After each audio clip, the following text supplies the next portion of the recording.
this together, and clearly there's a lot of interest in this topic, so I think it's going to be a really good night. I'm going to pass the mic on over. I'll let you do a more proper intro of yourself, sir. Okay. And Don, you can move I will. forward. All right, thanks. So, if you don't recognize me from the promo shot that I sent in, I'm wearing the same shirt. I'm Don Shelly. To give you some background, I was a bench chemist for 16 years doing analytical work, mainly in agricultural and environmental testing. So that's my field. I know a lot of folks here are forensic. I know something about it, but I'm not the expert on forensics. After leaving the bench, I went to work for UCT, manufacturer of solid phase extraction products and liquid chromatography products, and specialty chemicals. And I was product manager for a new product line called EnviroClean. And we made products especially for environmental testing, because you're looking for things that are ubiquitous to the environment. I need to be louder. Okay. Hey, so you're looking for things that are ubiquitous to the environment, so you can't have them in your product. So we develop products that are phthalate-free and all the things that you would find in the room air. We developed a product line that doesn't have that. So we have our forensic product line, where nobody really cares about phthalates, and then we have our environmental product line, where everybody cares about phthalates. Today we're going to talk about something that this talk was mainly for food testing labs, because I used to read a lot of papers. I still read a lot of papers. Most of the best papers for food testing come out of academia in Europe. And I found that all these papers, these professors were writing, they were using either C18 or HLB. And there's a whole plethora of sorbents out there that would work better, but for some reason they gave in to the marketing, and they were using either C18 or HLB. So that's why I said there's a lot more out there than just C18 and HLB. And again, this was geared more towards the food testing crowd, but some people here might get a kick out of it. I want to apologize for this presentation a little bit. Last week, UCT management contacted me and said, "Gee, Don, your presentation's a bit dated." Well, yeah. Can we spruce it up a bit? I'm thinking, oh. Who here has ever turned a presentation over to professionals to have it updated? So I had to send them 2 presentations because I gave another one on Tuesday. But there's still it still has some problems. I think it's a little busy in places, hard to read, and confusing. And I just, today I was able to cover up some of the confusing places.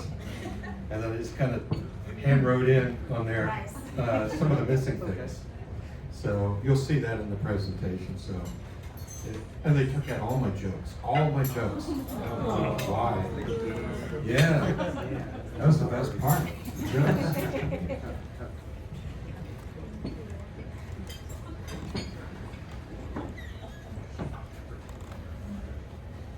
The first thing I want to talk about, though, before we get into all the different sorbents that are available, is C18. I actually read this paper that's cited here. Again, a Greek professor wrote a paper on testing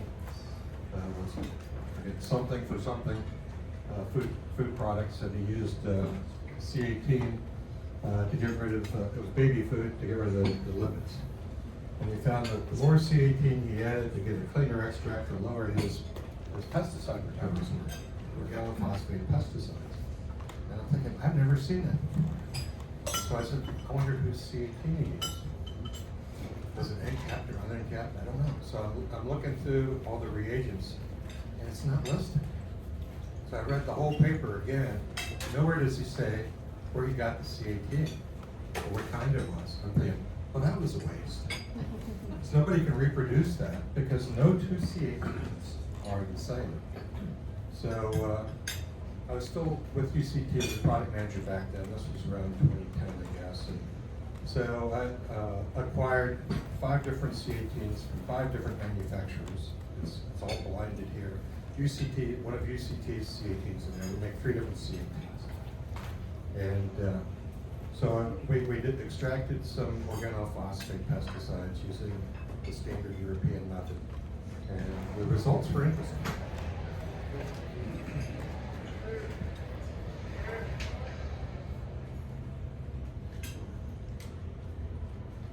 So here's our pesticides: phorate, pyrophos, diazinon, and methodathione.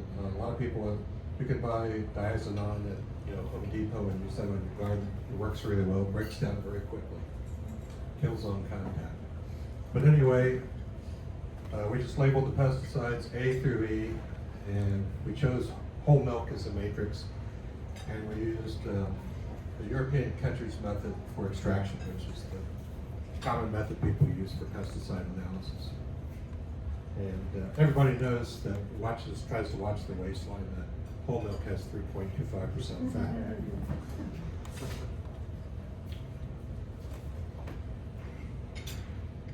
So this is the extraction procedure. To put this little procedure in perspective, I used to do a similar procedure in 1989. I did a lot of pesticide analysis back then. We had to use an old FDA method called Luke. And to extract milk was 2 days. 2 days of extractions and 2 hours of analysis. Now it's 20 minutes. So we had 10 milliliters of milk, go through that centrifuge tube, spiked it with triphenyl phosphate as an internal, and our organophosphates. We added 10 milliliters of acetonitrile as the solvent, and some salts for phase separation and buffers to keep things from breaking down. These buffers keep everything at pH 5. And we just shook it for a minute, because that's all you need to extract all the pesticides. And then we centrifuged it so we could get a good phase separation. So you end up with water on the bottom and the milk solids, and then a nice clear acetonitrile on top. So you take the aliquot of acetonitrile for analysis.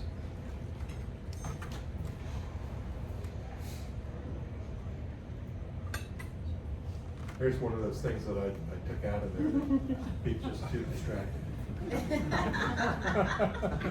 So for cleanup, we used a dispersive solid phase extraction tube.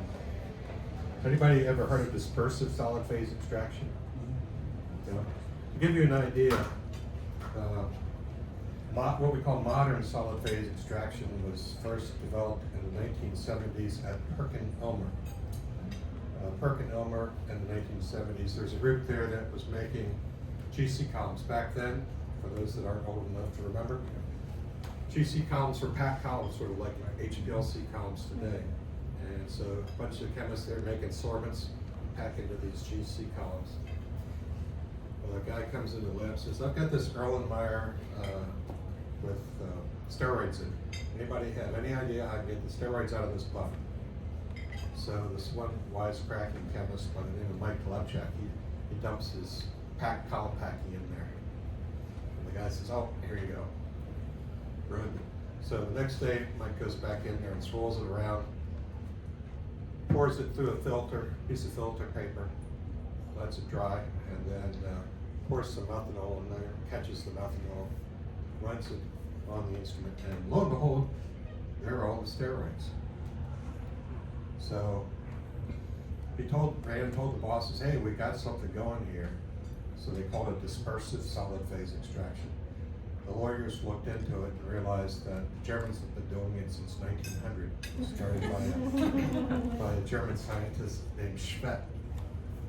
And they used SPE until around 1945, and they stopped for some reason in Germany. So they couldn't patent it. So again, this goes back to toxicology. The first application was selling this to horse racing labs to test horse urine for drugs. So you put the horse urine in there and you shake it, spin it.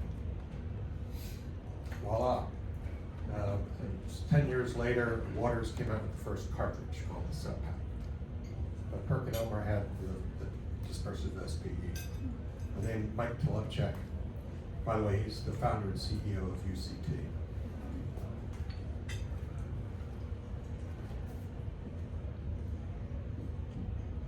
So, yeah, basically, you take your aliquot of acetonitrile and you add it to this tube, which has loose powder in it. Magnesium sulfate here acts as a desiccant. Primary, secondary amine removes a lot of your sugars and acids that you don't want in there. And then we had either 100, 200, or 300 milligrams of NCAP C18.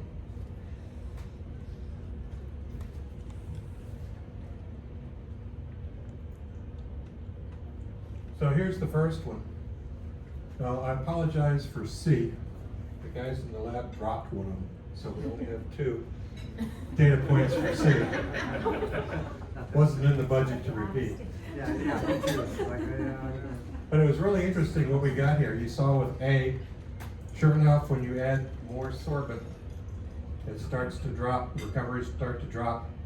With B, they actually drop and then they start to go back up. So I'm wondering are we removing some kind of a compound that was causing matrix suppression?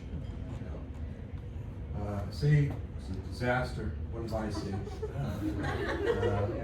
D was doing pretty good. I mean, we had pretty good recoveries with D, and E, that's probably what the guy used in the paper. So that's the first one, 4-8. So there's your diazinon. Acted a little bit differently, but it's a little bit different molecular structure there. And here you go with the third pesticide. So just to give you a little bit of an idea on bonded silica, the C18s are usually a bonded silica. And they can vary from manufacturer to manufacturer based on the carbon loading, the end capping, the surface area porosity, which goes into your surface area, the type of silanols that are produced on the silica surface. Again, that goes into your bonding chemistry. The purity of the silica, metallic impurities in the silica that can make a huge difference. And again, how the bonding was done, and it just goes on and on. And I didn't have the budget to analyze each variable and determine what it was, just to give you a hint. Does everybody in here know what end capping is? If you want me to just take 10 seconds and explain it, just nod your head quick. Okay, end capping. So when we bond something like a C18 to a piece of silica, we have that big C18 group, and then as a residue on either side of that, we have 2 ethers, silanol ethers, which look like just 2 hydroxyl groups. So we have that C18 chain, our hydrophobic, and on either side of it we have hydrophilic, or polar groups. So we can leave it like that, so we have dual functionality on the C18, so we can get something that's moderately polar and non-polar all at the same time. Or we can take 2 methyl groups and bond it to those hydroxyl groups, and we'll do what we call end capping. So we make them completely non-polar. And we also add more carbon in the process, so we're making it a stronger sorbent. So that's end capping, where we take those 2 hydroxyl groups and attach a methyl. And as far as I know, UCT still has the best end capping for their C2 through C30. And I will tell you that beer was involved in the development process.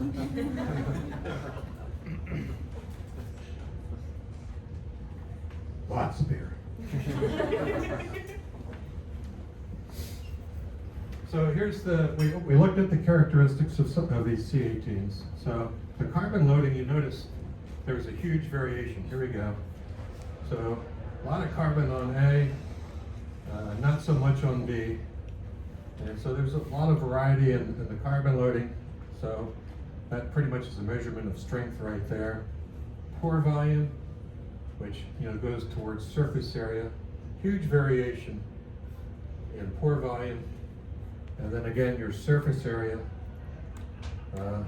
Here you got 92%, and here you've got, or 92 square meters per gram, and here you've got 275 square meters per gram. So that's a huge difference. By the way, with silica, 97% of the surface area is actually in the pores of the silica particle, not on the surface. What's interesting with dispersive SPE is you're only using the surface, but you're just shaking it. You're not forcing anything through it. But anyway, it was enough to really affect recoveries.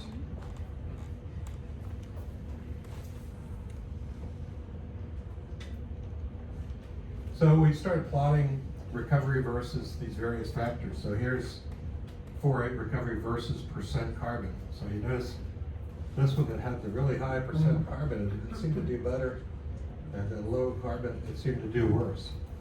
And then it kind of evened out. I have to wonder if maybe you're removing a matrix suppressant by having more carbon, a stronger C18. I'm not going to tell you which one was ours, by the way, but it was a good one. So again, this exact same pattern with the diazinon, and the pyrophos, and methyldathione. It all look pretty much the same. So here's versus pore size. Wow. So pore size seems to make a huge difference.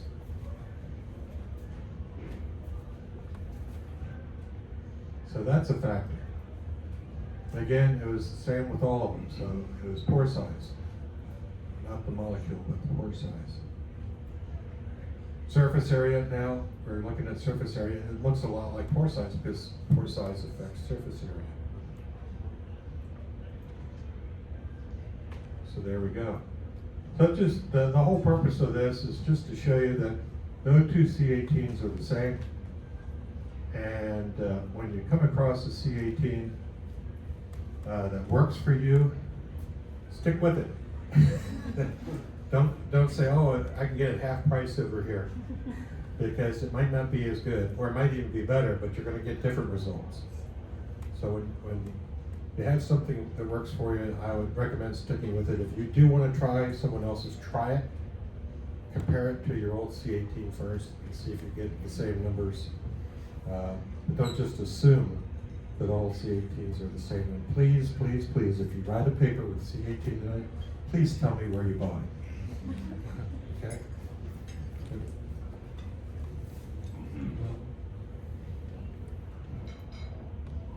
So I want to just getting back to the main topic, which is C18 and HLB. For those that don't know, HLB is a polymeric sorbent. It's a divinyl benzene and vinyl pyrrolidone. So it's DVB with the vinyl pyrrolidone functionality attached to it. It was invented by Waters and then copied by Phenomenex and now we know. But they're all different, right? Just to let you know. Ours is actually divinyl benzene and everyone else's is polystyrene divinyl benzene. So there's a difference right there. But there are pluses and minuses to both. Most people use silica-based sorbents because they are less expensive. They have fewer fines. Fines with polymeric sorbents will give you different recoveries, and so you have big RSDs. So you get much more consistent results with silica. It's cleaner because polymeric sorbents are so much stronger because the sorbent is the functional group. It's much more difficult to get all the byproducts of manufacturing out of a polymer compared to silica. So Waters has gotten really better at making a clean polymer, but not everybody has. And of course, you can end cap, not end cap, a silica-based sorbent. You can't do that with the polymer. And there's a huge number of options available in silica-based compared to your polymer. So we'll go over that. Now, why people like polymers? Extreme pH. So with different C18s or different silicas, you can get different compatibilities with different acids and bases. I know I've used different companies' C18s over the years, or C8s, and with some of them, if I go above pH 8, it starts to melt on me. UCT sent me some. That's why I eventually went to work for them. And I could go up to pH 11 for about a half an hour and not have to worry about it. I could stable at pH 11 for half an hour, but it's stable at pH 0 for 2 hours. They're silica based. But if you're using a strong base or a strong acid and you don't want to worry about it, you want to use a Because, again, I mentioned the polymer is the functional group, it's a stronger sorbent. Because it's stronger, you don't need as much. Because you don't need as much, one of the things you have to do with these is you have to get the sample off of them or whatever. You have to dry them after you wash them before you hit them, especially if you're going to use a hydrophobic solvent to elute. So you got to get the sorbent dry. It's much easier to get a polymer dry than the silicon. So it dries faster, so you have a faster production in the laboratory. So those are the basic pluses and minuses of silica versus polymeric. Trying to be as unbiased as possible. I won't tell you what's behind here, but it's stupid. Same stupid picture here. So you notice that here's all the sorbents that we offer in UCT from C2, C4, C8. What happened to my C18? So I typed it in up there before I came in today. And of course, everything from C2 through C30 you can get end capped or unend-capped. So yeah, C18, the most common sorbent in the world, and they took it off my presentation. So here you go, cyclohexyl, and then also phenyl. So this is great if you want to grab rings. So all sorts of stuff to play with, if you have the imagination. But the way you're wondering what the heck to use a C2 for. So if I have something that's extremely hydrophobic, but a lot of polar junk in there, and I want to get rid of the polar junk, I'll grab it with a C2, and I'll wash all the polar stuff away. So all I have is that strongly hydrophobic aniline. Conversely, if it's very weakly hydrophobic, I'll use the C30 and wash all the polar stuff away.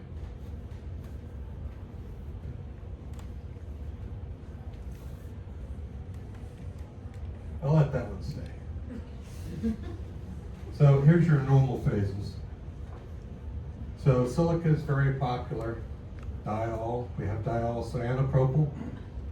Fluorosil, hugely popular. The different flavors of aluminum. You've got your acid, neutral, and base. Graphitized carbon black, not to be confused with activated carbon. I'm going to start at the bottom and kind of work my way up here. First, I'm going to say that with most SPE, it's what we call stop-start chromatography. So you hit it with the sample with the analyte, it hits the sorbent, and it stops. It doesn't move, there's no theoretical plates. It's going to stay there until you hit it with a stronger solvent, and then it's going to come off, right? Not true here. Here, bed height and bed mass is everything. Because you've got theoretical plates and all of these. You typically don't have the strong retention mechanism. So you have to keep in mind if we're selling this to you and it has a such and such bed height, such and such bed mass, don't ask for it in a different size because it won't work. So activated carbon, what is it? It's actually coconut charcoal. People say, well, how do you activate it? Well, it's not really activated, it's just coconut charcoal. And it has a lot of activity because it has a tremendous amount of surface area. And we put it through a process at UCT where we make sure we get rid of any particles that are not the same size, so it's all uniform particle size. So bed mass and bed height are critical when you're dealing with activated carbon. It's usually mostly mechanical capture, but you've got some van der Waals, some London dispersion forces, a little bit of pi, but it's mainly just mechanical capture, and it's diluting through there. Graphitized carbon black, that's a whole different animal. If you've ever dealt with the old photocopiers that had that carbon black in there, and you get it on your white shirt, it's not coming off, let me tell you. And it's the same thing if you use it as a sorbent. This is spherical graphite that's made in a furnace. And it's just a bunch of rings, hexyl rings stacked on top of each other in a plate. Thousands of plates in one little particle. And it'll grab anything with the ring, any kind of benzene compound, phenols. It's going to grab them, phenols. They're not coming off. So I don't use it much because it's so irritating. But if you have something that won't grab anything else, it might grab that. But it's awfully hard to get it off again. Toluene works really well if you have to use a solvent to get it off, because you've got the ring on ring again. I haven't tried benzene, of course. So that's the difference between graphitized carbon black, or GCB, and activated carbon. This is literally charcoal. So aluminum, it's actually a ceramic, and sometimes it's acidified, sometimes it's neutral, sometimes it's basic, and it makes a great filter. So if you're trying to remove something like lipids, aluminum works extremely well. Fluorosil, hugely popular. It's just magnesium silicate, so it's magnesium attached to silica gel. It's made by US Silica. They're the only people that make it. It's made in 2 sizes, and it's used for fractionation and cleanup. So if you're looking for non-polar, I use it a lot in environmental, so I have to look for non-polar compounds. I want to get rid of the polar stuff. So I put it on there, I collect all the non-polar stuff, polar stuff stays. Haven't used cyanopropyl or diol much, but it's there. Silica, again, it's great for fractionation, separating things based on polarity. Keep in mind that silica is a great desiccant, right? If you want to dry something out, throw it in silica. Typically, a lot of the methods require silica or fluorosil to be activated, in that it is thrown in the furnace, cooked to a certain temperature, so it's a certain % moisture. If you buy it from us and then the EnviroClean, it's going to come sealed in Mylar. If it's humid, like it is here, you take it out of the pouch, you've got seconds to get something non-polar on there, like hexane, so that it doesn't become deactivated by the moisture in the room air, because it will suck all the moisture out of the room air and it won't work. Just to let you know. So people will validate a new method using silica in the summer, and then it doesn't work in the winter, and vice versa.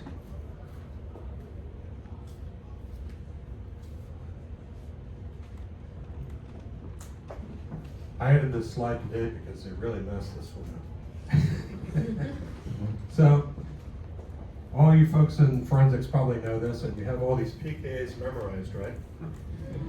So you've got your weak anion exchanges, here's your pKa's, and then your strong anion exchanges, which is your quaternary amine with different counterions, you know all those, right? And these are always charged. And then the same with the cations, you've got your weak, which the workhorse here is the carboxylic acid, and then you've got your benzene sulfonic acid, also known as DAU, and that's always charged.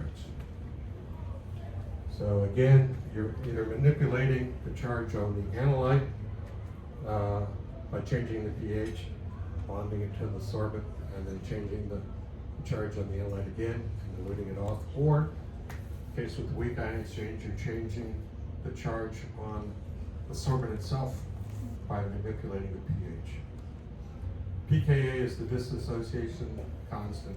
So if you have two pH units above or 2 pH units below, you're changing the ion charge. That's a different lecture though, so I'm not going to go into that. But if you do have questions, I'll be happy to send you the slides on that. But I have a feeling one day it's going to be on one of your exams. Also, counterions will probably be on your exams too. But it's a great tool out there. It's used a lot in toxicology, forensic toxicology, horse racing, camel racing. And as we learned here in the Midwest, it's chicken racing and rabbit racing and all sorts of crazy stuff. Turkey racing. My goodness.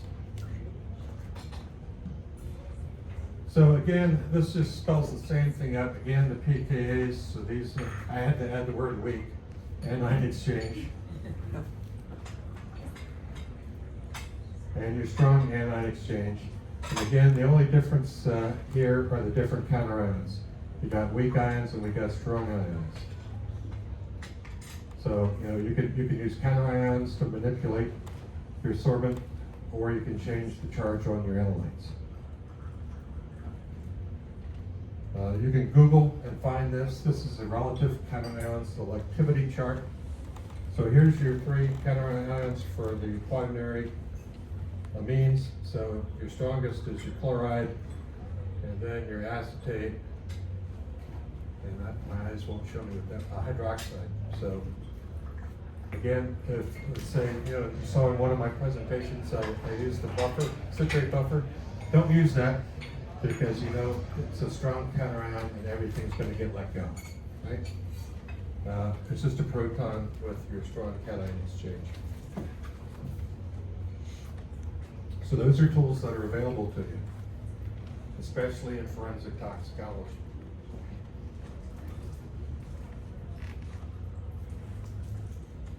So that's pretty much the presentation. I hope you guys got a kick out of it. The main thing I wanted to impart to you, and most of you knew this, is there's different sorbents available. There's more than just 2 out there. And no one makes them the same. So if you got those 2 things out of it, that's what we were after. So if you have any questions, Greg Glass is the UCT salesman, sitting over there. That's his email. This is our technical support. So this gets all of us, the forensic and the environmental team. This is me, or I actually get everything again that goes to everybody else. And I will give you a hint with forensic toxicology. The number one mistake I see forensic labs make is they have they use ammonium hydroxide to change their pH in the loop, except they had the whole ammonium hydroxide's been sitting in a barrel with a lot of headspace and it's gotten weak and then it doesn't work anymore. So fresh solvent daily. Same with formic acid, it evaporates, it doesn't work anymore. Ammonium hydroxide evaporates, it doesn't work anymore. Number one mistake in forensic toxicology. So there you go, there's the tip. Thank you. Any questions? I figured when I met you folks, you're far more educated than I'm used to dealing with. So. Thank you for the presentation. I was wondering, did these clean, have the side by side of the silica and the palmaric sorbents? Yeah. Do you notice any differences in the flow rate between the 2? Sometimes. Now there's different particle sizes you can get. Some companies have different size polymeric, and everybody has different size silica particles. UCT has 2 sizes. There's the standard size, and then they have what they call their extract product line, which is designed for horse sharing, which is like maple syrup if you've ever seen it. And so it's a large particle.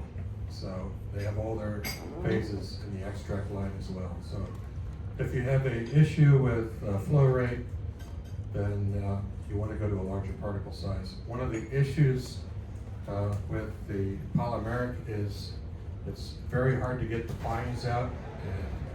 And I reverse engineered everybody's polymeric about 10 years ago. They're just loaded with fines. And I just loaded up the manifold and I did the same extraction, 20 times. And my RSDs were like 18% with polymeric. And that was because of the percent fines were different in every one. Because when they pack those things, they pack them by bed mass. So yes, it's a half a gram, but if it has a lot of fines in it, the surface area is very different. So the capacity might not be the same. With silica, 97% of the surface area is inside the silica. So even if you have fines in the silica, that's only going to affect your flow, it's not going to affect your results. So you're going to have really tight RSDs. But yes, if you have fines, you will see a difference in flow characteristics. But in just about everything, there's no such thing as going too slow. I do a lot of troubleshooting. So if you're loading the sample on or loading it off, slower is always better than faster. And there's no such thing as too slow, except maybe not dripping at all. So that holds true for reverse phase, normal phase, and especially ion exchange where your speed limit's around 3 mils per minute, which is drip, drip, drip. That's calibrated, by the way. Does that help? Oh yeah, greatly. You're welcome. Any more questions? Yes. Yes. Yeah. Who came up with the acronym catchers, and what were they smoking at the time? A scientist, lead scientist at the USDA, Dr. Stephen B. Hote, came up with the acronym catchers. One of his postdocs, Dr. Michelangelo Anastasiades, came up with the method. It wasn't his idea, it was a couple of scientists came up with the idea. The one that I give the most credit to is Dr. André Dupont in the Netherlands. Told Michelangelo, hey, give this a try in your postdoc. And he took my old Luke method that took 2 days and took it down to 20 minutes, so it's like no Angelo. So Steve, who was his supervisor, came up with the method. It stands for quick, easy, cheap, effective, rugged, and safe. Quick, and then it doesn't take 2 days anymore. Easy, because all you do is shoot it, it's not confusion. Anybody can do it. I always tell people, Don can do it, anybody can do it. Cheap, it hardly costs anything in solvent. You're only using a few milliliters of solvent, disposable plastic tubes. So it's quick, easy, cheap, effective because it works extremely well. Rugged, everybody in the world gets the same results. Safe because you're not using any halogenated solvents. So quick, easy, cheap, effective, rugged, safe catchers. That was Steve. He actually has a new method out that uses micro SPE called catchers. He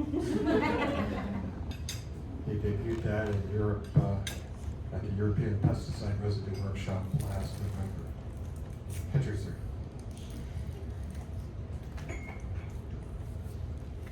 And yeah, he's that kind of guy. Any other questions? Yes, sir. Do you have any recommendation for some sweeter ion molecule? Sweater ions. Yeah, like have both high pH and low pH. Have both amine and COH. I get that on occasion. And send me an email, please. Okay. Because it depends on the sweater ion. And I have to look at the pKa's and all that. Yeah. And then I'm going to talk to my guru and see what he says, because he's the expert on sweater ions. Yeah. It's always somebody that, you might be the guru, but there's always a guru always has a guru. Yeah. So, Keith Duff is my guru. He's an organic chemist, so I always go to him with those things. But yeah, we'll find out the answer for you. Yeah, thank you. You're welcome. Anyone else? You know, it's funny with the sweater ions, I get that at every conference. Someone asked me that question. Last time I gave this talk, I got the same question. I just wish I knew, remembered the answer. Yes, anyone? All right, thanks. I guess it's time for